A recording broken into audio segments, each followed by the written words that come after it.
Hi friends, வணக்கம் and welcome to RK news Tamil Nadu channel. சற்று முன் வெளியான முக்கிய செய்தி. அடுத்த மாதம் முதல் புதிய ரேஷன் கார்டு தமிழ்நாடு அரசு வெளியிட்ட அறிவிப்பு.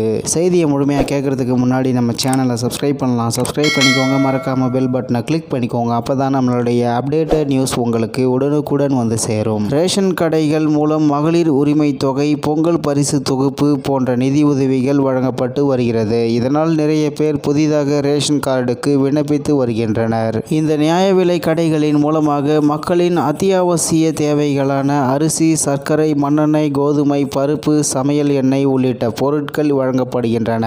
மேலும் இந்த பொருட்களை பெற குடும்ப அட்டை எனப்படும் ரேஷன் கார்டு முக்கியமானதாகும். தமிழ்நாடு அரசிடமிருந்து ரேஷன் கார்டு வாங்க நினைப்பவர்கள் தமிழ்நாட்டில் வசிப்பவர்களாக இருக்க வேண்டும். மேலும் தமிழ்நாட்டில் வசிப்பதற்கான முகவரி சான்று தேவை. வேறு மாநிலங்களை சேர்ந்தவர்களாக இருந்தால் அவர்கள் குறைந்தது 6 மாத காலம் தமிழ்நாட்டில் வசித்திருந்தால் ரேஷன் கார்டு கிடைக்கும். வேறு மாநிலத்தில், அதாவது அவர்களுடைய சொந்த ஊரில் ஏற்கனவே ரேஷன் கார்டு வைத்திருந்தால் தமிழ்நாட்டில் புது ரேஷன் கார்டு வாங்க முடியாது. இந்நிலையில்தான் புதிதாக ரேஷன் கார்டுக்கு விண்ணப்பித்தவர்களுக்கு அடுத்த மாதம் முதல் புதிய ரேஷன் கார்டுகள் வழங்கும் பணி தொடங்கப்படும் என தமிழ்நாடு அரசு அறிவித்துள்ளது. மக்களவை தேர்தல் காரணமாக கடந்த 6 மாதங்களுக்கும் மேலாக புதிய ரேஷன் கார்டு வழங்கும் பணி நிறுத்தி வைக்கப்பட்டிருந்தது. ரூபாய் 1000 மகளிர் உரிமை தொகை உள்ளிட்ட பல்வேறு காரணங்களுக்காக புதிய ரேஷன் கார்டு கோரி 2.8 லட்சம் பேர் விண்ணப்பித்து நீண்ட நாட்களாக காத்திருப்பில் உள்ளனர் என்பது குறிப்பிடத்தக்கது. இந்நிலையில்தான் புதிதாக ரேஷன் கார்டு விண்ணப்பித்தவர்களுக்கு அடுத்த மாதம் முதல் புதிய ரேஷன் கார்டுகள் வழங்கும் பணி தொடங்கப்படும் என தமிழ்நாடு அரசு அறிவித்துள்ளது. மேலும் மக்களவை தேர்தல் காரணமாக கடந்த 6 மாதங்களுக்கும் மேலாக புதிய ரேஷன் கார்டு வழங்கும் பணி